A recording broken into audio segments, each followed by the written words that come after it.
పార్టీపై నిప్పులు చెరిగారు. కాంగ్రెస్ పాలనలో రైతులు పేదలు ఎదుర్కొంటున్న ఇబ్బందులను ఎండగడుతూ తనదైన శైలిలో కాంగ్రెస్ పై విరుచుకుపడ్డారు. కేసీఆర్ చావాలని కొందరు శాపనార్థాలు పెడుతున్నారు. కానీ మీరు 1000 జన్మలెత్తినా నేను చావను, పిల్లి శాపాలకు నేను చేస్తానా, నా చివరి శ్వాస ఉన్నంత వరకు ఈ నేల కోసమే పనిచేస్తాను అంటూ బీఆర్ఎస్ అధినేత కేసీఆర్ కాంగ్రెస్ పై విమర్శలు గుప్పించారు. జగిత్యాల ప్రజా ఆశీర్వాద సభలో జీవన్ రెడ్డికి కండువా కప్పి సాధారణంగా పార్టీలోకి ఆహ్వానించారు. ఆ తర్వాత మాట్లాడిన కేసీఆర్ కాంగ్రెస్ పై విమర్శలతో పాటు తెలంగాణ ఉద్యమ స్మృతులను గుర్తు చేసుకున్నారు. జీవన్ రెడ్డితో నాకు 45 ఏళ్ల స్నేహం ఉంది. ఆయన కేవలం జగిత్యాల కోసం కాదు, రాష్ట్ర ప్రయోజనాల కోసం పార్టీలోకి వచ్చారు. ఆయనను బీఆర్ఎస్ ప్రధాన కార్యదర్శిగా నియమిస్తున్నాను.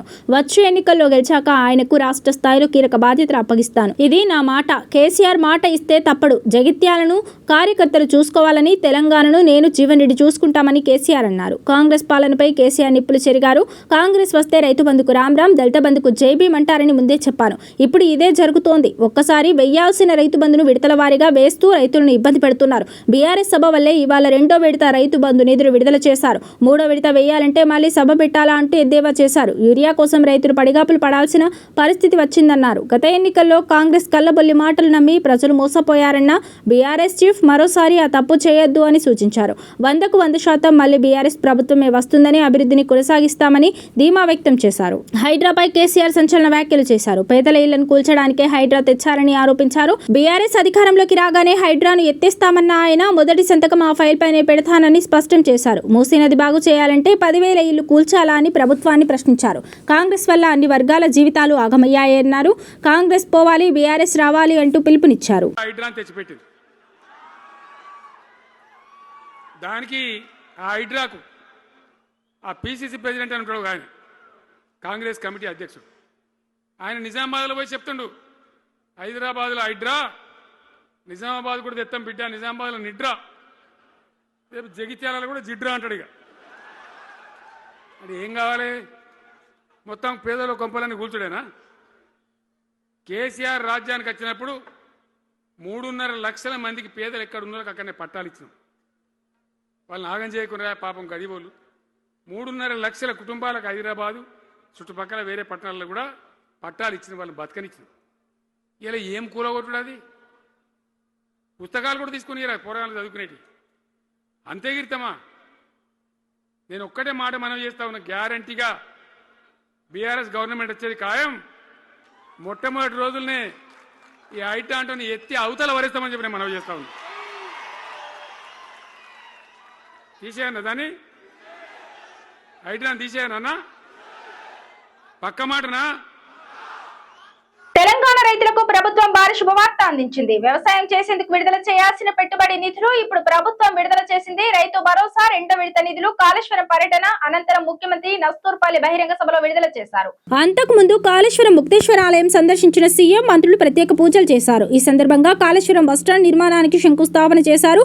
అనంతరం మేడిగడ్డ బ్యారేజ్ ను పరిశీలించారు. అక్కడి నుంచి నేరుగా నస్తూర్పల్లి బహిరంగ సభకు హాజరై నిధులు విడుదల చేశారు. రైతులకు అందించే పెట్టుబడి సాయం, రైతు భరోసా డబ్బులను తెలంగాణ ప్రభుత్వం విడుదల చేసింది. నస్తూరాపల్లిలో ఏర్పాటు చేసిన సభలో ముఖ్యమంత్రి రైతు భరోసా డబ్బులు విడుదల చేశారు. 2వ విడతగా 2 ఎకరాల రైతులకు పంట పెట్టుబడి సాయం విడుదల చేయడంతో రైతుల అకౌంట్లు చూసుకోవాలి.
రాష్ట్రంలో కాంగ్రెస్ అధికారంలోకి వచ్చిన తర్వాత ప్రజలు అన్ని కోల్పోయామని బాధపడుతున్నారని, తెలంగాణ పునర్నిర్మాణం కోసం మరోసారి పోరాడాల్సిన సమయం వచ్చిందని బీఆర్ఎస్ అధినేత కేసీఆర్ పిలుపునిచ్చారు. బీఆర్ఎస్ పార్టీ కేవలం 1.7% ఓట్ల తేడాతోనే ఓడిపోయిందని కేసీఆర్ గుర్తు చేశారు. కొత్త ప్రభుత్వం వచ్చింది కదా, ఏదైనా చేస్తారని ఇన్నాళ్ళు మౌనంగా ఉన్నాను, కానీ వీళ్ళు ఒక్కటంటే ఒక్కటైనా నిర్మాణాత్మకమైన పని చేశారా అని ప్రశ్నించారు. ప్రజలు ఆశపడి ఓటేస్తే కాంగ్రెస్ వారిని నిలువులా మోసం చేసిందని మండిపడ్డారు. రైతుల పరిస్థితి రాష్ట్రంలో దారుణంగా మారిందని కేసీఆర్ ఆవేదన వ్యక్తం చేశారు. దుకాణాల్లో యూరియా లేదు, కానీ యాప్లో వస్తుందట. యూరియా కోసం రైతులు చెప్పులు లైన్లో పెడుతున్నారు. రైతు బంధు రావాలంటే కేసీఆర్ సభ పెట్టాలా? రైతులకు ఇస్తామన్న బోనస్ కాస్త బోగస్ అయ్యింది. మొక్కజొన్న కొనుగోలు చేసే దిక్కులేదు అని ధ్వజమెత్తారు. వ్యవసాయ బావులకు మీటర్లు పెట్టే విషయంలో ప్రభుత్వం ఇప్పటికే సంతకాలు చేసిందని ఆయన ఆరోపించారు. హైడ్రా పేరుతో పేదల ఇళ్లను కూల్చివేస్తున్న తీరుపై కేసీఆర్ తీవ్రంగా స్పందించారు. ఏమిటి ఈ కూల్చివేతలు? కనీసం పిల్లల పుస్తకాలు కూడా తీసుకోనివ్వరా? మేము అధికారంలోకి రాగానే మొట్టమొదటి హైడ్రాను పీకి పారేసే ఫైల్ మీదనే సంతకం చేస్తాను అని హామీ ఇచ్చారు. పీసీసీ అధ్యక్షుడు నిజామాబాద్ పోయి నిండ్రా తెస్తారంటున్నారని ఎద్దేవా చేశారు. రాష్ట్రంలో రియల్ ఎస్టేట్ రంగం పూర్తిగా పడిపోయిందని, చేనేత కార్మికులు ఆత్మహత్యలు మళ్లీ మొదలయ్యాయని కేసీఆర్ ఆందోళన వ్యక్తం చేశారు. మేము ఉద్యోగులకు 72% పీఆర్సీ ఇచ్చాం, కానీ వీళ్ళు 7% కూడా ఇవ్వలేకపోతున్నారు. ఫీజు రియంబర్స్మెంట్స్ బకాయిలు 12,000 కోట్లకు చేరాయి. గ్రామ పంచాయతీ డాక్టర్లకు డీజిల్ పోయించే తెలివి కూడా ఈ ప్రభుత్వానికి లేదు అని విమర్శించారు. తెలంగాణ సమాజం ఇప్పుడు ఒక గందరగోళంలో ఉందని, ప్రజల పక్షాన నిలబడి ఈ దరిద్ర పాలనపై పోరాడతామని కేసీఆర్ స్పష్టం చేశారు. పనికి మాలిన ఫ్రీ బస్ పెట్టినారు, మా పొట్ట కొడుతున్నారు, మేము నాశనం అయిపోయినారు, వాళ్ళు ఏడుస్తూ ఉన్నారు. పిల్లలకు అది నేను పెట్టలే, ఆయన కాంగ్రెస్ ముఖ్యమంత్రి అయినా రాజశేఖర రెడ్డి గారిని అప్పుడు పెట్టిండు. ఇది ఫీజు రియంబర్స్మెంట్ అనే స్కీమ్ మంచి లాభం జరిగింది. నేను దాన్ని కొనసాగించిన. ఇలా మొత్తం బీసీలకు ఎస్సీలకు పిల్లలందరికీ ఫీజు రియంబర్స్మెంట్ రాక 10-12 కోట్ల బకాయిలు పెడితే వాళ్ళు ఆగం, వాళ్ళు రోడ్డున పడరు. కోర్టుకు పోతే పిల్లల దగ్గర వసూలు చేసుకోని చెప్పి కోర్టులు చెప్తా ఉన్నాయి. వాళ్ళ గతి ఏం కావాలి? ఇప్పుడు ఎవరిని కదిలిచ్చినా ఈ రాష్ట్రంలో ఎవరిని మాట్లాడించినా ఏపీలోని ఉపాధి హామీ కూలీలకు భారీ గుడ్ న్యూస్ అందింది. కేంద్రం కూలీలకు చెల్లించేందుకు నిధులను విడుదల చేసింది. ఏపీలోని కూలీలకు ఇచ్చేందుకు 1805 కోట్లు తాజాగా రిలీజ్ చేసింది.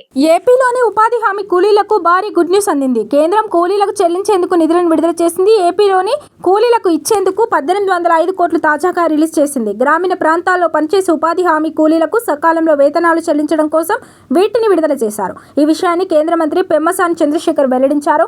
రాష్ట్రంలోని ఉపాధి హామీ పథకం కూలీలకు ఆర్థిక భరోసాను అందించేందుకు కేంద్రం నిధులు విడుదల చేసిన విషయాన్ని ప్రస్తావించారు. ఈ సందర్భంగా ప్రధాని మోదీ కేంద్రం గ్రామీణాభివృద్ధి మంత్రి శివరాజ్ సింగ్ చౌహాన్ కు ధన్యవాదాలు తెలిపారు. కూలీలకు సమయానికి వేతనాలు ఇస్తున్నామని స్పష్టం చేశారు. కేంద్రం విడుదల చేసిన నిధుల్లో ఎస్సీలకు 361 కోట్లు, ఎస్టీలకు 253 కోట్లు, మిగతా సామాజిక వర్గాల ప్రజలకు 1190 కోట్లు కేటాయించారు. అయితే ఉపాధి హామీ పథకంలో కేంద్రం అనేక మార్పులు చేస్తోంది. ఇటీవలే పేరును మార్చుతూ నిర్ణయం తీసుకుంది. ఇక కూలీలకు బీమా సౌకర్యం కూడా కల్పిస్తోంది. ఏడాదికి 20 రూపాయల ప్రీమియంతో 2 లక్షల ప్రమాద బీమా సౌకర్యం కల్పిస్తోంది. అలాగే కూలీలు ఫిర్యాదు చేసేందుకు టోల్ ఫ్రీ నెంబర్ 1800200101 కూడా అందుబాటులోకి తెచ్చింది. ఇక కూలీలకు తాగునీటి సౌకర్యంతో పాటు ఫస్ట్ ఎయిడ్ కిట్లు అందుబాటులో ఉంచుతారు. ఇక పనిమిట్లు కూడా అందిస్తారు. టోల్ ఫ్రీ నెంబర్ 24 గంటల పాటు అందుబాటులో ఉంటుంది. అలాగే దరఖాస్తు చేసుకున్న 2 రోజుల్లోనే పని కల్పించాల్సి ఉంటుంది. ప్రస్తుతం వీబీజీ రామ్జీ పేరుతో ఈ పథకాన్ని కేంద్రం అమలు చేస్తోంది. గతంలో ఉన్న 100 రోజుల పని దినాలను 125 రోజులకు మార్చింది. ఇక రోజువారీ వేతనం గతంలో 250 రూపాయలుగా ఉండగా ఇప్పుడు 307కు పెంచారు. ఉపాధి హామీ పథకాన్ని మరింత బలోపేతం చేసేందుకు ఈ నిర్ణయాలు తీసుకున్నారు. ఈ పథకం వల్ల గ్రామీణ ప్రాంతాల నుంచి పట్టణాలకు వలసలు తగ్గుతాయని ప్రభుత్వం చెబుతోంది. సొంత ఊర్లోనే దీనివల్ల ఉపాధి లభిస్తోంది. జగిత్యాల వేదికగా బీఆర్ఎస్ పార్టీ నిర్వహించిన భారీ బహిరంగ సభ తెలంగాణ రాజకీయాల్లో పెను మార్పులకు కేంద్రంగా నిలవనుంది. గులాబీ బాస్ తెలంగాణ తొలి సీఎం కేసీఆర్ సంచలన ప్రసంగం చేశారు. రాజకీయాల్లో ప్రకంపనలు రేపనున్న ఈ బహిరంగ సభకు సంబంధించిన టాప్ 10 పాయింట్లు ఇవే. అధికారంలోని కాంగ్రెస్ పార్టీ ఇచ్చిన హామీలు అమలు చేయకపోవడం, 6 గ్యారంటీల పేరిట మోసం చేయడంతో తెలంగాణ ప్రజలు తీవ్ర ఇబ్బందులు ఎదుర్కొంటున్నారు.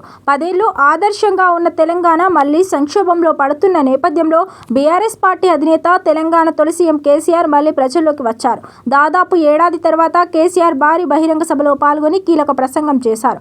మళ్లీ తెలంగాణలో అధికారంలోకి వచ్చేది బీఆర్ఎస్ పార్టీ అని సంపూర్ణ విశ్వాసంతో ప్రకటించారు. జగిత్యాల వేదికగా బీఆర్ఎస్ పార్టీ నిర్వహించిన ప్రజా ఆశీర్వాద సభలో బీఆర్ఎస్ పార్టీ అధినేత కేసీఆర్ కాంగ్రెస్ ప్రభుత్వ వైఫల్యాలు, మోసాలు ఎత్తిచూపారు. అంతకుముందు కాంగ్రెస్ పార్టీకి రాజీనామా చేసిన సీనియర్ నాయకులు మాజీ మంత్రి జీవన్ రెడ్డికి గులాబీ కండువా కండువా కప్పి కేసీఆర్ బీఆర్ఎస్ పార్టీలోకి ఆహ్వానం పలికారు. అనంతరం ప్రసంగిస్తూ కాంగ్రెస్ ప్రభుత్వ వైఫల్యాలు ఏకరువు పెట్టారు. మళ్లీ అధికారంలోకి వచ్చేది బీఆర్ఎస్ పార్టీ అని జోస్యం చెప్పారు. జగిత్యాల సభ ప్రారంభమే కేసీఆర్ కవిత్వంతో ప్రారంభించారు. చీకట్లో దడుచుకుంటే ఒక చెట్టే నీ చుట్టూరా అరణ్యమై భయపెడుతుంది. గుండె ధైర్యం ఉంటే అదే నీ వెంట పెద్ద సైన్యమై నడుస్తుంది అని అలిశెట్టి ప్రభాకర్ కవిత్వాన్ని ప్రస్తావించారు. జగిత్యాల ప్రాంతానికి చెందిన కవి అలిశెట్టి ప్రభాకర్ను గుర్తు చేసుకున్నారు. వయస్సు పరంగా దాదాపు ఒకటే కావడంతో తమ రాజకీయ జీవితాన్ని కేసీఆర్ గుర్తు చేసుకున్నారు. ఈ సందర్భంగా జీవన్ రెడ్డితో ఉన్న అనుబంధాన్ని కేసీఆర్ పంచుకున్నారు. జీవన్ రెడ్డి, నేను మంచి స్నేహితులం. పార్టీలు వేరైనా కలిసి పనిచేశాం. జగిత్యాల ప్రజల దీవెనతో 6 పర్యాయాలు ఎమ్మెల్యేగా జీవన్ రెడ్డి గెలిచారు అని నెమరు వేసుకున్నారు. కుటుంబ సభ్యులుగా కలిసి ఉందామని తాను జీవన్ రెడ్డికి చెప్పినట్లు కేసీఆర్ వెల్లడించారు. పార్టీలో చేరిన తొలి రోజే ప్రధాన కార్యదర్శిగా జీవన్ రెడ్డిని ప్రకటిస్తూ కేసీఆర్ ప్రకటన చేశారు. బీఆర్ఎస్ పార్టీ అధికారంలోకి రాగానే జీవన్ రెడ్డికి మంచి పదవి వస్తుందని కూడా హామీ ఇచ్చారు. జగిత్యాల సభ నుంచి మరోసారి ఉమ్మడి ఏపీలో తెలంగాణ ఎదుర్కొన్న పరిస్థితులను కేసీఆర్ గుర్తు చేసుకున్నారు. తెలంగాణ ఏర్పడక ముందు ఉన్న సంక్షోభం, కరెంటు కష్టాలు, నీళ్ల గోస, వలసల బతుకులు కేసీఆర్ తలుచుకుని భావోద్వేగానికి లోనయ్యారు. కాంగ్రెస్, బీజేపీ, టీడీపీలు తెలంగాణకు చేసిన ద్రోహాన్ని ప్రజలకు మరోసారి గుర్తు చేశారు. ఆ తర్వాత తెలంగాణ స్వరాష్ట్రం కోసం తాను చేసిన ఉద్యమం, తెలంగాణ రాష్ట్ర ఉద్యమాన్ని చరిత్రను ప్రజలకు వివరించారు. చంద్రబాబు నాయుడు ద్రోహం, ఆయన పాలనలో రైతుల కష్టాలను కేసీఆర్ తెలిపారు. చంద్రబాబు కరెంటు ఛార్జీలు పెంచితే తగ్గించమని నేను లెటర్ రాసా. కరెంటు ఛార్జీలు తగ్గించమని ప్రజలు రోడ్లపైకి వస్తే బషీర్బాగ్లో మిట్ట మధ్యాహ్నం ప్రజలను పిట్టల్లా కాల్చివేశారు. అది చూసి నా మనసు చలించిపోయింది. లాభం లేదు. తెలంగాణ కోసం ఒక్కడినే బయలుదేరిన. తెలంగాణ కోసం నేను బయలుదేరితే నన్ను చాలా మంది అవమానించారు. అవమానాలు తట్టుకొని తెలంగాణ రాష్ట్రాన్ని సాధించుకున్నా అని తెలంగాణ ఉద్యమ ప్రస్థానానికి కారణాలను కేసీఆర్ వివరించారు. తన పుత్రిక మిషన్ భగీరథ పథకాన్ని కేసీఆర్ గుర్తు చేసుకున్నారు. 5 ఏళ్ల పాటు మిషన్ భగీరథతో ఇంటింటికి నీళ్లు ఇస్తే ఇప్పుడు ఎందుకు రావడం లేదో చెప్పాలని కాంగ్రెస్ ప్రభుత్వాన్ని నిలదీశారు. మిషన్ భగీరథ నీళ్లు రాకపోతే లాగులు పగిలేదాకా చంపాలి కదా, ఏం చేస్తున్నట్లు అని ప్రజలను ప్రశ్నించారు. ఇక కొందరు కాంగ్రెస్ పార్టీ నాయకులు తన చావు కోరుకుంటుండగా వారిపై కేసీఆర్ నిప్పులు చెరిగారు. పొద్దున లేస్తే కేసీఆర్ చావాలని మాట్లాడుతున్నారు. నా కొడుక, నేను సచ్చేది లేదు అని కుండ బద్దలు కొడుతూ తనను విమర్శించిన వారికి హెచ్చరిక జారీ చేశారు. కాంగ్రెస్ కు ఓటేస్తే మళ్లీ పాత రోజులు వస్తాయని చెప్పినట్లు కేసీఆర్ గుర్తు చేశారు. ఓట్లు వేసేటప్పుడు చిలుకకు చెప్పినట్లు చెప్పారు. నా మాట కొంతమంది విన్నారు, కొంతమంది వినలేదు అని ప్రజలు కాంగ్రెస్ కు ఓటు వేసి మోసపోయిన విధానాన్ని కేసీఆర్ వివరించారు. ప్రజా ఆశీర్వాద సభ ద్వారా తెలంగాణ రైతుల కష్టాలను కేసీఆర్ ఏకరువు పెట్టారు. ఒకే దఫా వేయాల్సిన రైతు బంధు నెలకు ఒకేసారి వేస్తున్నారు. డబ్బులు లేక చిప్ప పట్టుకొని అడుక్కుంటున్నారు. యూరియా బస్తా కోసం యాపులు పట్టుకొని తిరుగుతున్నారు. తాగునీళ్ల కోసం గోసపడే పరిస్థితి వచ్చింది. మొక్కలు కొనే పరిస్థితి లేదు. పంట వేసిన దగ్గర నుంచి కొనే వరకు బీఆర్ఎస్ పార్టీ రైతులకు అండగా నిలిచింది అని ప్రజలకు కేసీఆర్ గుర్తు చేశారు. రాష్ట్ర ఆర్థిక ఆదాయం దిగజారిపోవడాన్ని కేసీఆర్ సభలో ప్రస్తావించారు. రియల్ ఎస్టేట్ లేదని చేనేత కార్మికులు అవస్థ పడుతున్నారని, ఉద్యోగులకు సంబంధించి కూడా కేసీఆర్ స్పందించారు. రాష్ట్రంలో ఎవరిని కదించినా ప్రతి ఒక్కరు బాధపడుతున్నారని గుర్తు చేశారు. కాంగ్రెస్ పార్టీ కాకి మాటలే చెప్పింది తప్ప ఒక్కరికి మంచి చేయలేకపోతుందని ఒక్క మాటలో కాంగ్రెస్ వైఫల్యాలు, మోసాలు కేసీఆర్ వివరించారు. హైదరాబాద్ లో విధ్వంసం చేస్తున్న హైడ్రాపై కేసీఆర్ సంచలన ప్రకటన చేశారు. బోడముండ హైడ్రా తెచ్చారు. బీఆర్ఎస్ పార్టీ అధికారంలోకి మొదటి సంతకంతోనే హైడ్రా తీసి అవతల పడేస్తామని ప్రకటించారు. 6 గ్యారంటీలు, 420 హామీలతో కాంగ్రెస్ పార్టీ ప్రజలను మోసం చేశారు. తెలంగాణ పునర్నిర్మాణం యజ్ఞం మళ్లీ మొదలు కావాల్సిందే. తెలంగాణ పునర్నిర్మాణం యజ్ఞం జగిత్యాల జైత్ర యాత్ర నుంచే మొదలు కాబోతోంది అని కేసీఆర్ ధీమా వ్యక్తం చేశారు. ఇదే జగిత్యాలకు సంబంధించినటువంటి అలిశెట్టి ప్రభాకర్ అని ఒక కవి ఉండేవాడు. ఆయన ఒక మాట చెప్పిండు. చీకట్లో జడుసుకుంటే ఒక చెట్టే నీ చుట్టూరా అరణ్యమై భయపెడుతుంది. గుండె అంటూ కలిగి ఉంటే, గుండె ధైర్యం ఉంటే నీ వెంట అదే పెద్ద సైన్యమై నిలుస్తుంది అని చెప్పిండు ఆయన. ఇలా నా కళ్ళ ముందున్నటువంటి మీరు, మీతో 2 ఇంతలు బయట రోడ్ల మీద ఉన్నటువంటి అశేషమైనటువంటి జీవన్ రెడ్డి గారి అభిమానులు, మీ అందరి ఆశీర్వాదంతో ఈరోజు జీవన్ రెడ్డి గారి చేరిక కరెక్ట్గా ఆయన గుండె ధైర్యం ఉన్నాడు కాబట్టి, ఉన్నట్టు నికాలస్గా మాట్లాడతాడు కాబట్టి ఇలా ఆయన నిర్ణయం తీసుకొని ఇంత పెద్ద సైన్యాన్ని తీసుకొని తెలంగాణ రాష్ట్ర భవిష్యత్ ప్రయోజనాల కోసం ఆయన బీఆర్ఎస్లో చేరిన విషయం మీ అందరికీ తెలుసు. ఆయన వెంట మీరందరూ వచ్చి ఎవరైతే అందరూ ఈరోజు చేరినరో, ఇంకా రాని వాళ్ళు కూడా ఉన్నారో గ్రామాలలో, పట్టణంలో, మీ అందరికీ ముఖ్యంగా జీవనన్న గారికి, ఆయన వెంట వచ్చినటువంటి ప్రతి పౌరుడికి, ప్రతి అన్నకు, ప్రతి తమ్ముడికి, ప్రతి చెల్లెకి కూడా పేరు పేరున బీఆర్ఎస్ రాష్ట్ర అధ్యక్షుడిగా నేను హృదయపూర్వకమైన స్వాగతం, సుస్వాగతం తెలియజేస్తా ఉన్నాను. ఇది ఇవాల్టి బులెటిన్. మరో బులెటిన్ లో మళ్ళీ కలుద్దాం. స్టే అండ్ టీస్ 24 న్యూస్.